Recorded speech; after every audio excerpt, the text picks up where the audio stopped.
Welcome to The Accidental Trainer, a podcast where you'll hear firsthand stories and tips on how to start and grow your training career.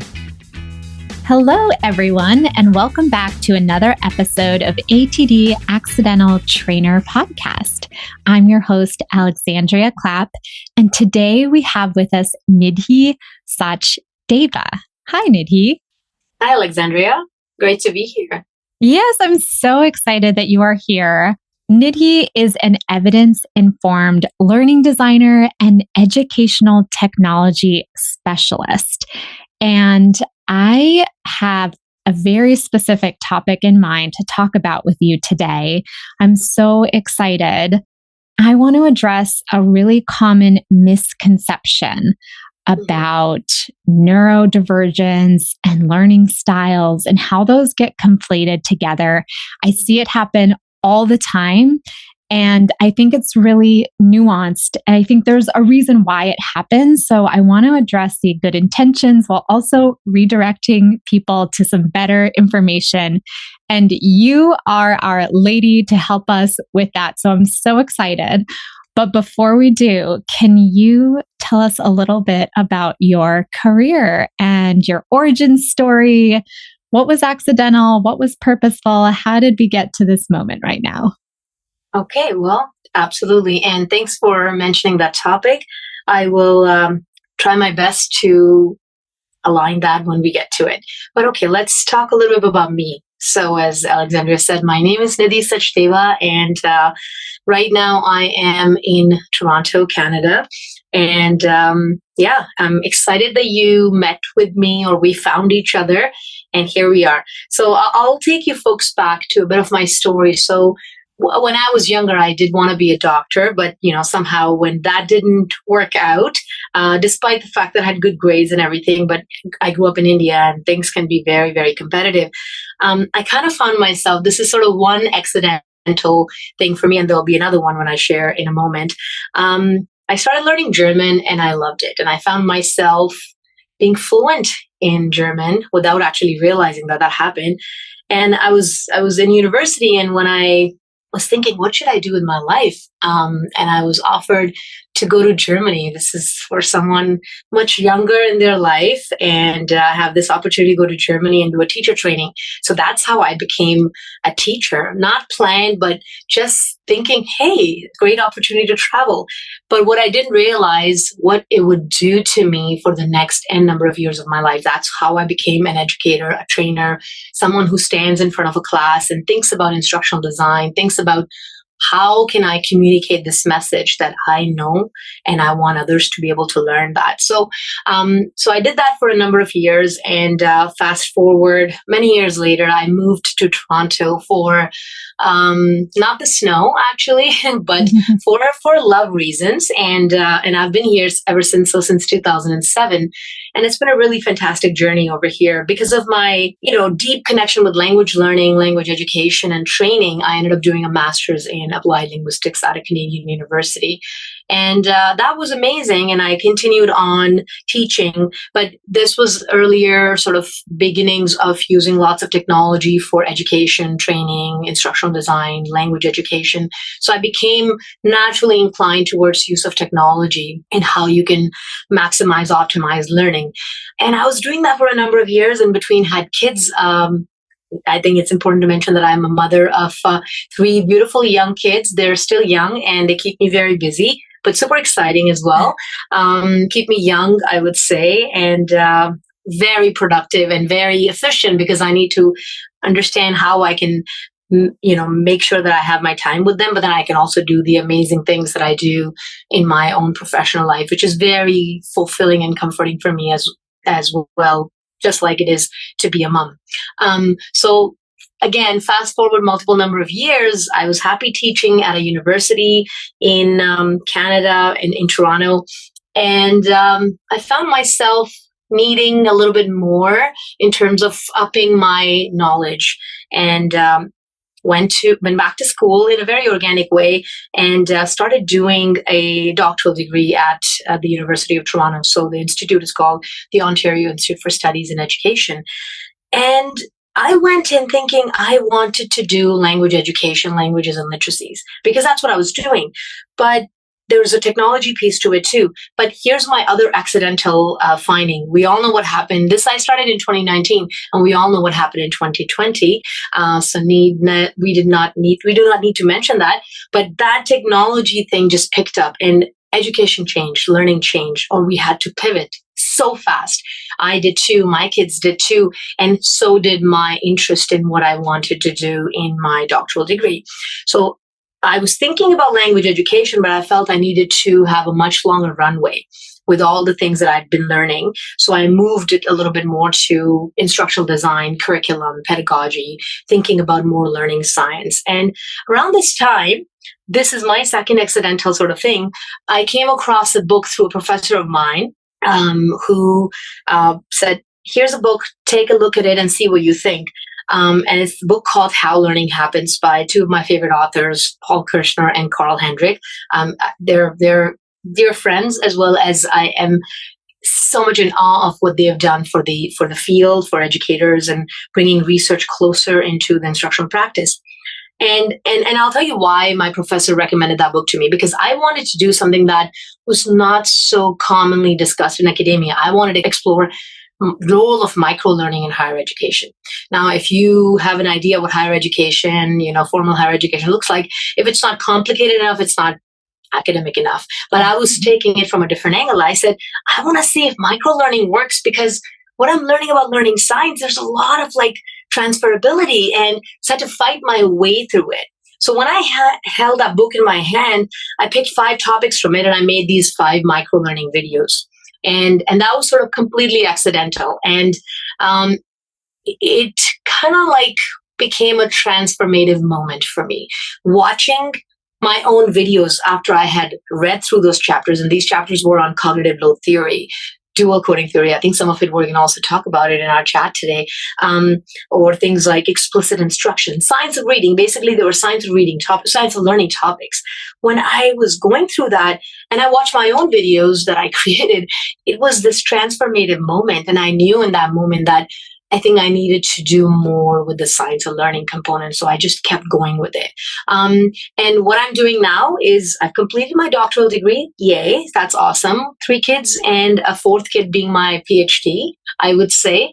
And I am continuing to teach some courses at the university and sharing my knowledge with what I learn every day with folks like you, and continuing to learn from researchers who are doing some amazing work out there. So long story, but yeah, that's who I am. A mom, a researcher, an educational technology specialist, and a learning designer, and all through the lens of science of learning. As our listeners know, I am a huge science of learning enthusiast, and I hope that all of our listeners are or are becoming science of learning enthusiasts, because I think ultimately that is the game changer. It makes you a better everything, but it definitely supports the work that all of our L&D professionals in the ATD community are doing in their training, in their design. And with that being said, I want to just jump into this conversation. So I think something probably popped up into my LinkedIn feed, as it so often does. I want to say weekly. And I see it across the board, whether it is a chief human resources officer or even a chief learning officer, to an instructional designer, to someone who maybe works at an ed tech company or vendor and they're on the sales team. It happens all over the L&D field. And this is conflating, I think, neurodiversity with learning styles. And I want to just break that down a little bit to what I think that is, but then I want you to jump in and help us understand this. So I think that with the pandemic brought a lot of needed conversations about addressing DEI. And part of those inclusion conversations, how do you have an inclusive culture? How are you creating training that is inclusive to all of your learners?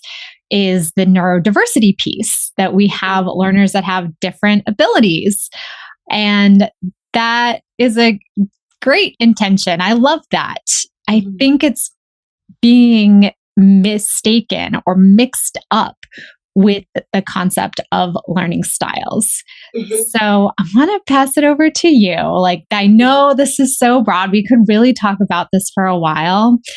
But the reason that I reached out to Nidhi, everyone, is that I think you bring a lot of grace and humility to people who make this mistake. And I see sometimes that is missing from social media conversations. There's a lot of just telling people, no, there's no evidence to support this learning style theory. So if you're listening and you're like, yeah, I know. But like, how do we help redirect those folks with better information? I think that's part of my goal is like, it's almost like, if we're looking at like the science of feedback, where if someone just told you, no, that's wrong, but you're not getting the actual feedback of like, this is why, and this is how you should do something better, then that impacts like your learning or your ability to help someone else with better information. So that is a little bit of my goal of this conversation. And you have a really, really deep learning science expertise to help us navigate this challenge, and then hopefully with some better information. I'll try my best, but I'll start with the idea of neurodivergence and learning styles. And I think, neurodivergence is a real thing, and that's really from a ability perspective.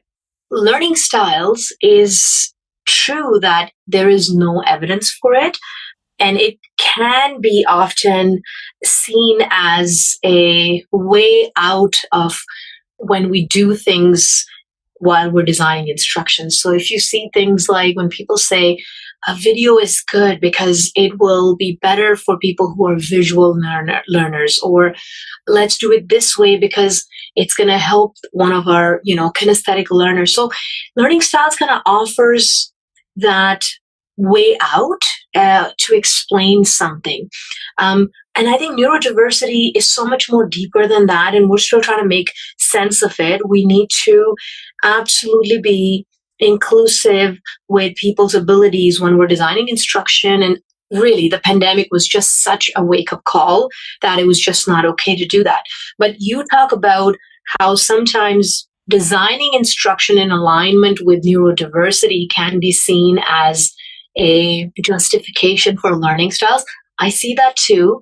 I see that often. I will drop another word here, and I know we didn't intentionally plan on mentioning that, but the notion of universal design, and that's sort of the other component of it also, that it's all done with good intention. That's something I always want to mention before. If I try to mention to someone, if I see learning styles, and I always say with all due respect, I do have to mention here that there is zero evidence to this date that learning styles exist. But it is also a very stubborn sort of, we do call it a learning myth or educational myth or a neuro myth also. But I think what ends up happening is when we attack that, then people become a bit more defensive and you shut down the channels of communication. And that happens over and over and over again. It almost feels like it's my authoritative space to say to someone who's posted, oh, this aligns with learning style. This is such a good thing you're doing. And then someone comes who's read a few more papers and says, look at you. Learning styles don't exist. Like, don't, spread this. And that they're saying it right, but they're saying it the wrong way, right? And that's usually my way of interpreting the situation. And I try to present that or take a step back and I think, why are they saying that? Because that's what they know. And I will be honest, when I was doing my German teacher training, I remember reading about learning styles. I remember our trainers telling us that, you should think about visual types. You should think about people who like to hold. If you're teaching the word apple in German, maybe you want to have there's the people who want to do the touch feel and learn better that way, or you want to jump to do that. And I have believed it. I absolutely have believed it. And I probably tried to apply that in my instructional practice as well as a young educator back in the day. This is early 2000 I'm talking about. So when I remember that and I see a post on LinkedIn or any other space, so rather than saying, oh, no, this is wrong, what are you saying? They'll stop spreading. I have to remind myself, I have been that person.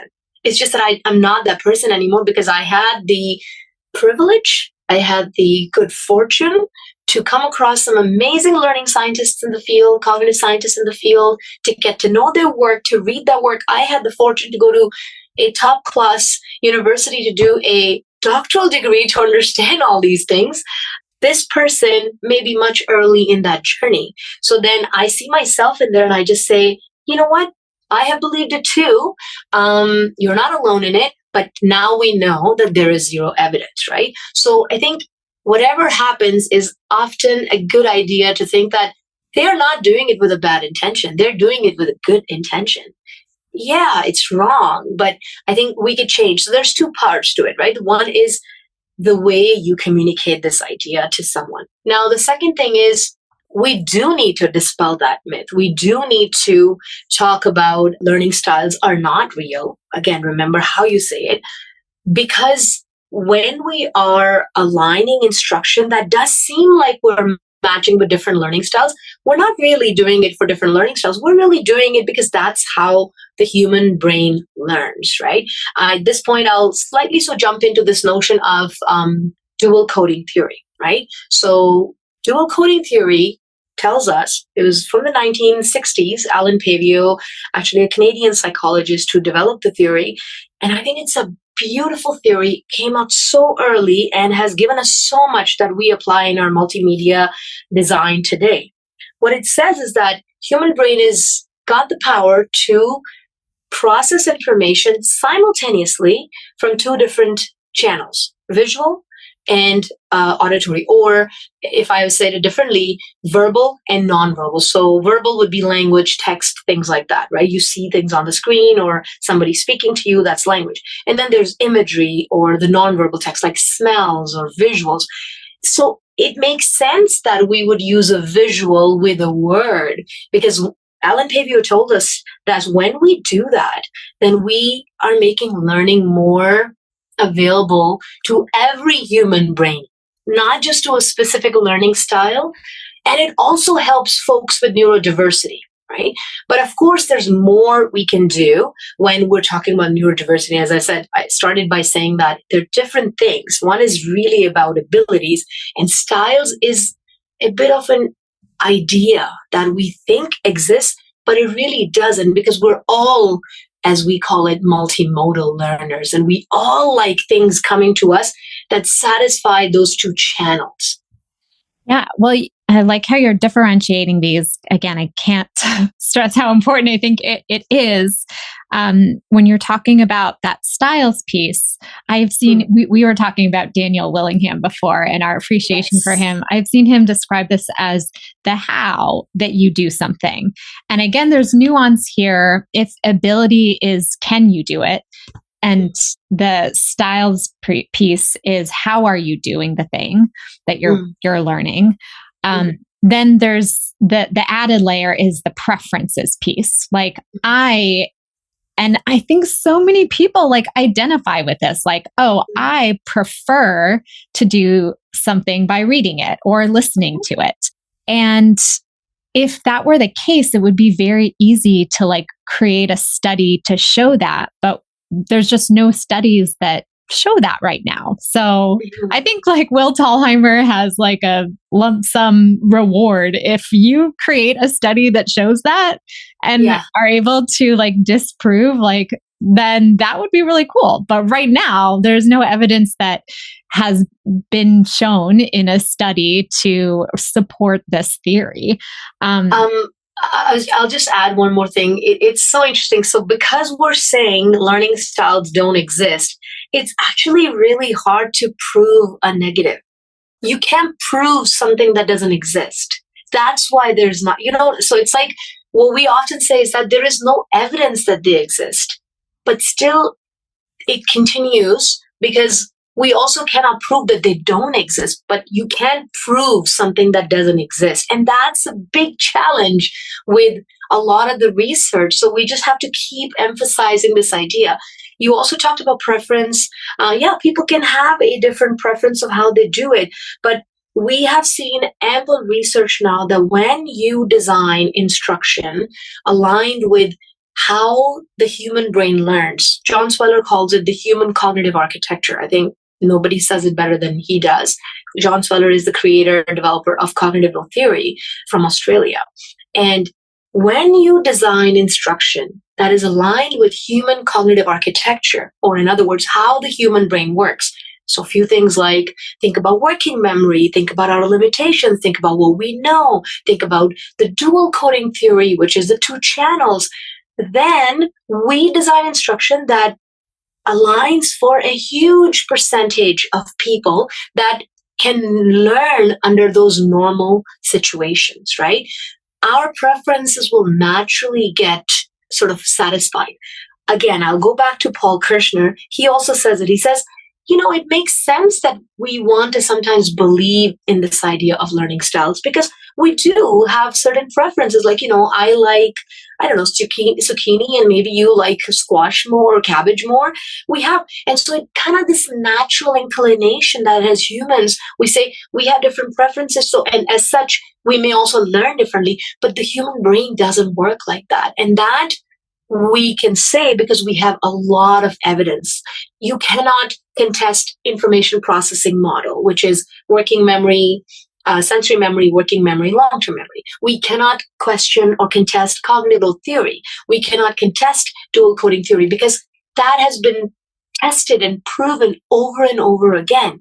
But we have to continue to contest this idea of style because that cannot be proven. I really sometimes feel that if we talked enough about dual coding theory, then we may have a chance to actually dispel the learning style myths a little bit more, because it doesn't say, dual coding theory is not saying that learning styles don't exist. Dual coding theory says that this is how the human brain works. We need verbal and nonverbal, and that kind of like makes sense. And maybe we could just call it a day with that. But I don't know if that's happening today. But that's usually my hope that I always bring back. Maybe that's why people want to believe in styles, because human brain does like verbal text. The human brain does like nonverbal sort of imagery, what the dual coding theory calls imagens, and the verbal would be logogens. So I know what you mean, and it's a tricky business, and hence just gently talking about it, using science to explain it, using humility to mention it, I think that hopefully will go a longer way than just shutting down the discussions. Yes. There's so many probably different reasons why people come to this. And something that you and I talked about, again, bringing the humility piece in. If you're a trainer, you've maybe been in a classroom setting or you're a virtual training or whatever it is, and you have witnessed that someone is taking in the information faster than someone else, or someone is struggling and someone else is not. And without some of this knowledge, you could be witnessing, actually, student A has more prior knowledge on this. And so their ability to make connections is easier and faster because they have more things to pull from. Or you may be witnessing that student B or learner B in this scenario, maybe they have really bad internet bandwidth. And so that's impacting their ability to take in the information in the first place. Or, right, you could start to create all of these like different scenarios that maybe link back to information processing theory. I always think of that. You and I have talked about, hey, like maybe your bandwidth, your mental bandwidth, your cognitive load, your working memory capacity is maxed out. We made this joke because your child yelled at you this morning for no reason, but now you're exhausted. Like, who knows? There could be so many different things. And that, again, I just think that like a trainer could witness that they witness the differentiation and don't have the language for it. They don't have this science of learning. So knowing that there's just so many reasons why, like challenges of why this happens, let's jump into talking about dual coding theory and help redirect people with, I want to just unpack that a little bit more. You mentioned information processing theory, and I'm almost wondering Is that helpful for people who you have explained, like, I think a lot of just differentiating like the dual channels already and describing it.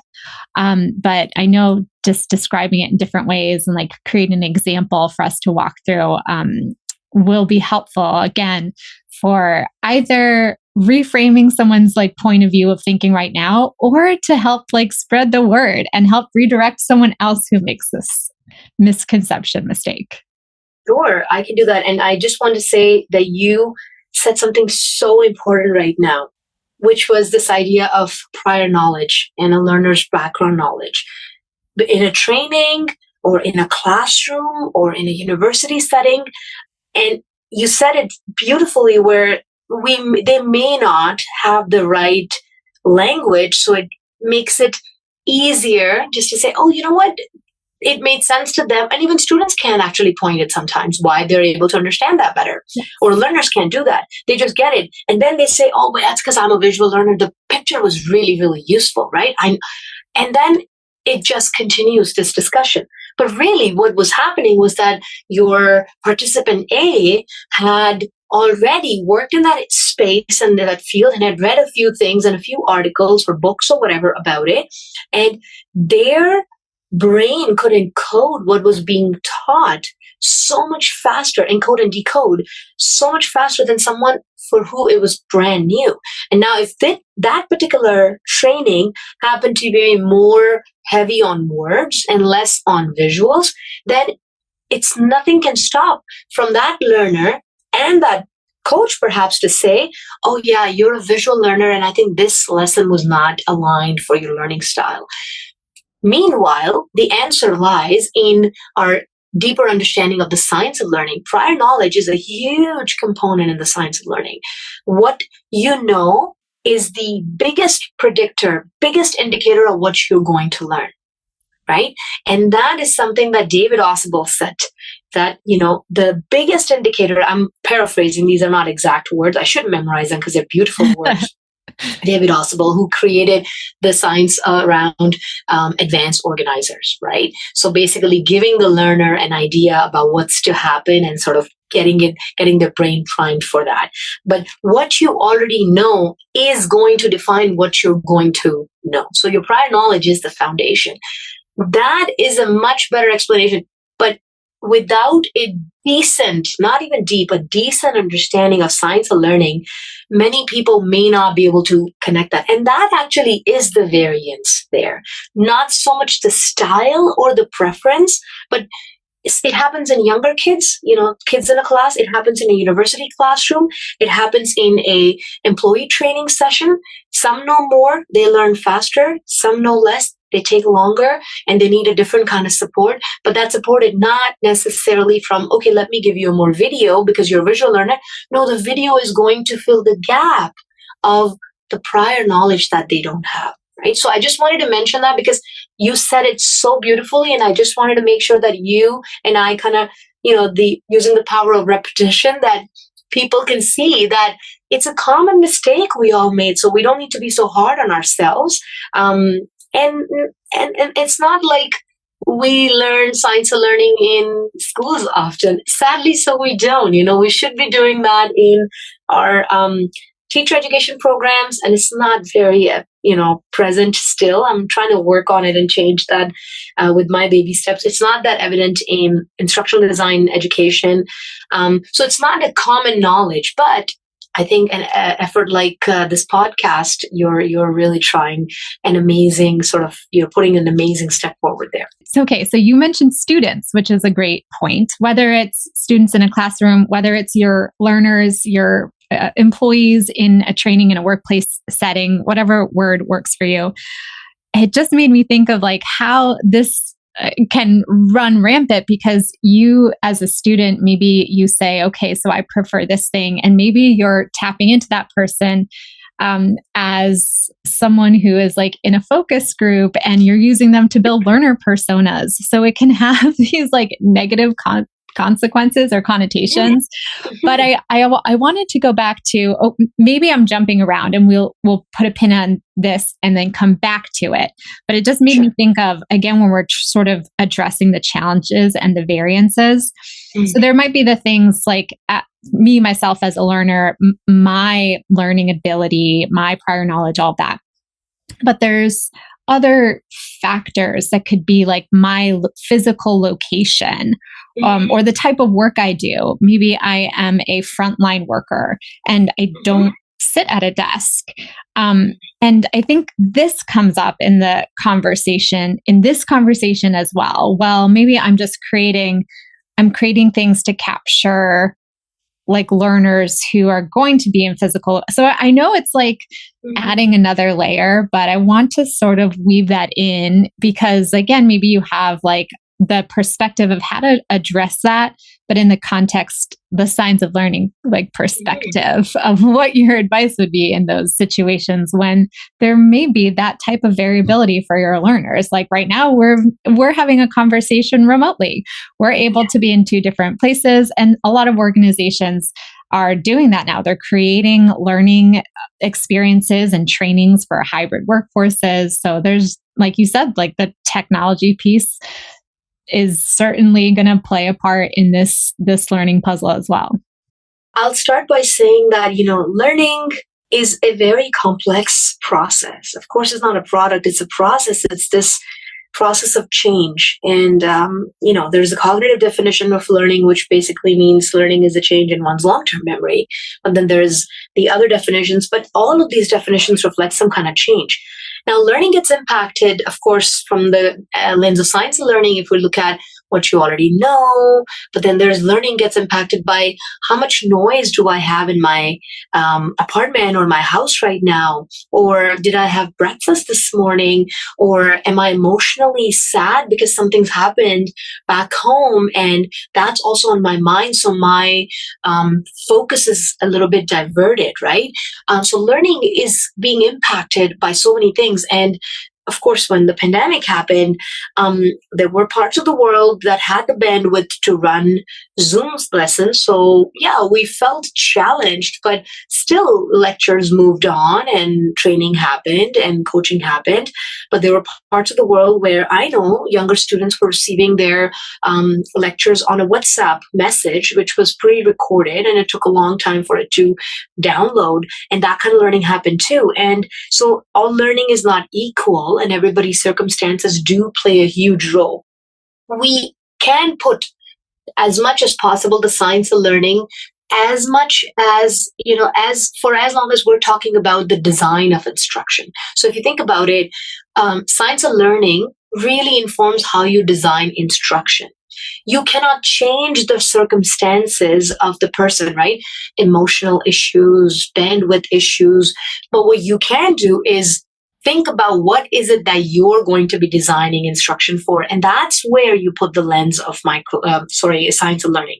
And I'll give you the example as you shared, people's different situations and how do we actually think about science of learning to do that. So educational technology is the same way. Technology by itself is not necessarily going to, technology is a great tool to make learning possible. But just because you pick a tool, a platform, that's not going to make sure that learning is going to happen. You have to think about, again, the instruction part of it, and that's the area where you put the lens of science of learning. But you may not be able to put that on everything else. But if you put that on a big component of instructional design, then you've done your due diligence. You've done the part, right? The actual scenario situation you can't change, but you're making the best possible decision from the science of learning while you're working with technological tools. And, that's the other piece. When I was working on my doctoral work, this is something that intrigued me, which was micro-learning can be presented as a buzzword, that it's going to solve the problems of all training and all coaching challenges. But it didn't, right? The word's been around since 2002. Theo Hug came up with it, and it hasn't solved the problem.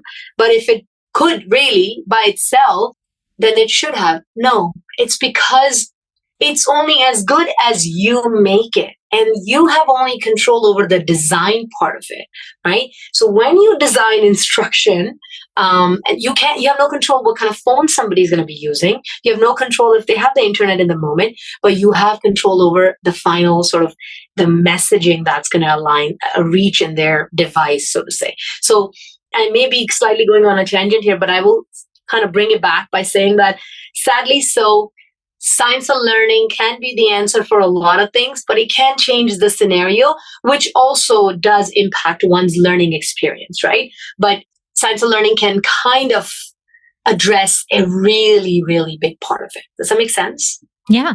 Gosh, I had a lot of thoughts, which again, I always like to go down the tangents route. I was thinking about something that you had said in a different conversation that we've had. So I'm wondering if it's a way to sort of bring it up. Because I think right now, if I'm trying to put myself in the shoes of a listener and they're like, okay, but give me so what should I do? Like the practical takeaway. And let's say that you want to apply science of learning, but you know that you may potentially have neurodivergent people in your organization or folks with disabilities who need a differentiated version of this training course. And you might hire someone next month that you don't even have in your organization yet who is going to need some type of accessibility option. Like I'm throwing accessibility in here. You'd mentioned UDL before. Knowing that, and you have someone who is going to be, and some of the variations that you talked about before, like their bandwidth or their location, geography, something like that. It could seem daunting, or maybe a conclusion would be, do I need to make a version of this training in like 10,000 different assets? Like, because of all of that variation possibility, what would your recommendation be before folks start getting nervous about that? Because I don't think that is our recommendation. No. And that is something that I actually explicitly mentioned, that that's not possible for designers and educators to successfully create. That's a very big undertaking. That's very challenging to execute as well, right? So one of the things, and this is a similar challenge that we often experience in schools as well, and I think designing training is no different if you think about it. One of the things we can do, and this is something that I'm continuing to explore in my area of research as well, is that I was reading about MTSS, which stands for Multi-Tiered System of Support, and I think that's an interesting framework based on it's a preventative and sort of data-driven framework. They're trying to implement that in schools because there's a lot of evidence that this is a good idea. What that says is that there's 3 tiers in it. So think of it as like a pyramid, and the tier 1 is the biggest sort of base of it. And what that says is that if you design instruction for whatever level, for whatever group or cohort you're doing that, if you design instruction following the science of learning, let me highlight a few things here.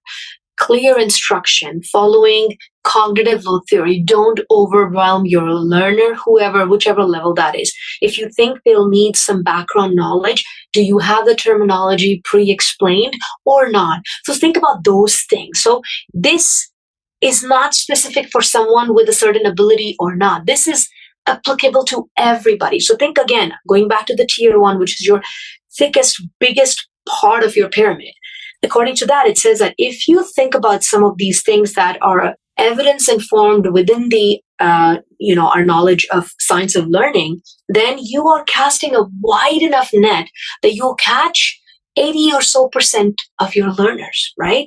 And that's a huge thing. That's great. That's actually possible. So following things like systematic instruction, providing enough opportunities for retrieval practice, which is giving them an opportunity to test themselves without any penalty. You and I talked about making meaning. Are you giving your learners or trainees enough opportunity to think about what they're learning? How are they connecting that or deeply processing it? What tasks are you doing? Is this activity going to make them think about it? This is still within your tier one. You will benefit from it. I will benefit from it, and somebody with certain level of challenges or differently sort of learning needs would benefit from it.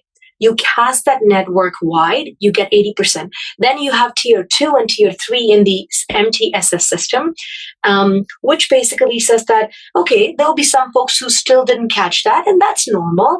Then you could have a group intervention that sort of is a little bit more aligned to what are this particular group's needs. So it's a very data-driven framework, if you think about it. And then there's still some folks that may require additional one. That would be a tier 3, but that's the tip of your pyramid. There's not a huge population. And yes, you design individualized instruction in that case, but you have done so much prep work prior to that. You have taught everybody so much more prior to that, that you probably won't have many sort of different ways to create your individualized instruction. Because again, it's a huge challenge for anybody to be able to design and execute with so many different things in mind. But it makes sense if you just align your design with how learning happens. Catch your 80% of your learners, your trainees, your employees,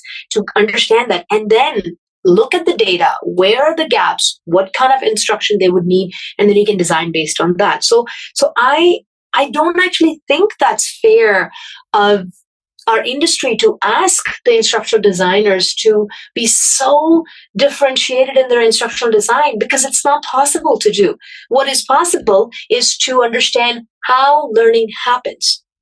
Throw your net out there and catch your learners that way, and then understand where did you miss it. And yes, of course, you have to do that extra bit of work then, but that's more doable. Still hard, but more doable than actually starting from like designing 10 different training sessions. And this is why learning styles is not a good idea to follow, because you can't do that for, even if we believe that there are 4 learning styles, that's a lot of different designs of instruction, right?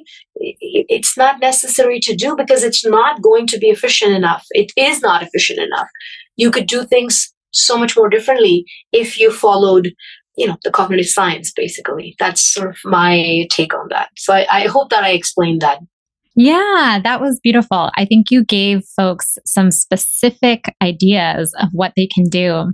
And it meanwhile addresses like, yes, there's going to be differences in your audience variability, your differences in your learners' ability. But you and I have talked about this. We could continue talking about this. I'm like, we're running out of time, so I'm going to have to put a pin in this. But yes to all those things. I love it. I know that we're going to continue having these conversations, but I really do think that this will be helpful for folks who are in this position. They see it in their feed. They see other folks get confused. So I think we'll have some good resources in our show notes that we can share to help the cause, redirect folks, and get them just doing the good science of learning stuff. So for now, let's shift gears back to you. And if you can tell us what your learning goals are for this year.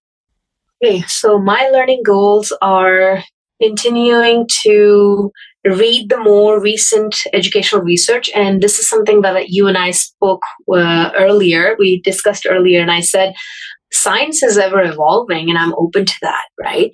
What I believe right now, as I said, I believed in learning styles maybe 20 years ago, and I don't anymore because I've read more. But I also believe science is ever evolving. And so I am committed to informing myself of the latest educational research. and how that shapes how we design instruction in the classroom, for our online environment, for micro learning, for our coaching sessions. So I'm going to continue to do that, and I'm going to continue to write about that. So that's something that one of my learning goals is, and also definitely try to write more of these ideas. I am playing with the idea of maybe writing a book at some point. So that could be in the next couple of years kind of goal. And the more I'm talking about with you, and yesterday I was having a great conversation with one of my other wonderful LinkedIn colleague, and we were thinking that, the learning science may have a little bit of a clicky feel to it, and I want to break that. It stays a little bit more within the realm of academics, and I am in a unique position here, is that I am in academia, but I'm also in the industry. And I feel like, could I write something that can create this red thread between these silos that exist? And learning science can be intimidating for someone who has not read those papers, which is why I write that blog, which I'm sure we'll talk about, the Science of Learning blog. And my job is to really translate. I co-write it with a colleague of mine from the university. So some of the learning goals would be continuing to learn, continuing to research.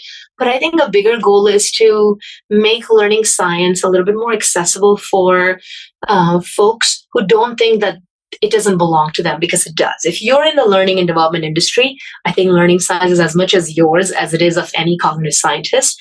Maybe they do the research, but they do it so you can do your job better, right? So I think I would want to do something like that. Yeah. So I'm realizing more and more after having these conversations is that something I wake up to every morning makes sense to me, may not be common knowledge for, you get this expert blindness sometimes, right? It may not be common knowledge for everyone, but everyone can really benefit from it. And a learning and development industry is huge. And I think we all need to be wary of the trends and the fads, because they're so shiny and they're so attractive. All these bells and whistles, but let's not get into it. So let's actually follow the evidence. So yeah, maybe that might be in the mix. I don't know. Okay, well, I will follow up with you. We can make that happen. I'm so glad that is part of your mission. It is part of my mission as well. And I think you just went right nicely into my next question, was where can folks find you, keep up with your activity, the things that you're creating for the community? So you mentioned your Science of Learning blog. We'll definitely add that in the show notes. But anything else that you want to include? Yeah, I definitely invite folks to connect with me on LinkedIn. I do take the time to carefully curate some content. If I've done something for my own research and I've written something, I share a lot of micro learning things. I do some micro lessons that I design for actually themes on science of learning. I've done a whole range. I use 7Tab sometimes, and I use other platforms as well, where I talk about information processing model. I know we didn't have a chance to talk about it today, but I will share a micro lesson. It's relatively easy to understand, but it's a really good basis. So LinkedIn is a great place where I carefully curate content, share with my community, and definitely the Science of Learning blog. And really the idea of that blog is to pick the research, pick the latest educational research, and translate it for a much wider audience that it makes sense to everyone. I'm actually working on a new piece right now, so it should be coming out. There's new 3 edu snippets, and I don't just write for in-class teachers. I write it because I know, as I mentioned, I'm in this spot where I'm related to the academic field and the school space, but I'm also really aligned with the industry, which is why I'm here speaking with you today. So yeah, that's a good space too. Yeah, those are the 2. I mean, I'm on X as well, but not as active, or not. I use that more as learning from it. But primarily my sharing happens on the Science of Learning blog and LinkedIn. Those would be the 2 big ones for me. Great. Well, thank you so much for having this conversation. It's one that I've been wanting to do for the podcast for a while. And I'm really glad that we were able to have this conversation today. Awesome. Can I just add one more thing, if that's okay? I forgot to mention. So I am organizing, and this may be related to some more than others. I'm organizing a conference called Research Ed Toronto. So Research Ed is a UK-based organization. It's a grassroots conference that really brings educational research closer to practice, because what ends up happening is, if you've been to conferences, especially the academic conferences, scholars talk to scholars. And then if you go to a learning and development industry conference, there's lots of vendors. But then research actually just stays in these ivory towers. And Research Ed, the conference, changes that. It brings research really in the hands of people who would be practitioners. So yes, it's very applicable for teachers and educators, but it's also equally applicable for practitioners like yourself, designers like yourselves. And so there's one happening in Toronto. You can check the international website. We can share that in the notes as well. But the one in Toronto is happening in May 3rd and 4th. So if there are folks who are in this part of the world and would like to attend, it is an in-person conference, but it's a great opportunity to see some leading researchers and also a lot of practitioners who share their work that they have based out of science and learning and what they benefited from it. So that's another place. And I didn't want to miss the opportunity to mention that, because I think it's something I'm really, really proud of. Awesome. Well, thank you so much for sharing all of these good ways to stay connected with you and stay learning with you and from you. Thank you so much for your time today, Nidhi. It's my pleasure. Thank you so much for inviting me.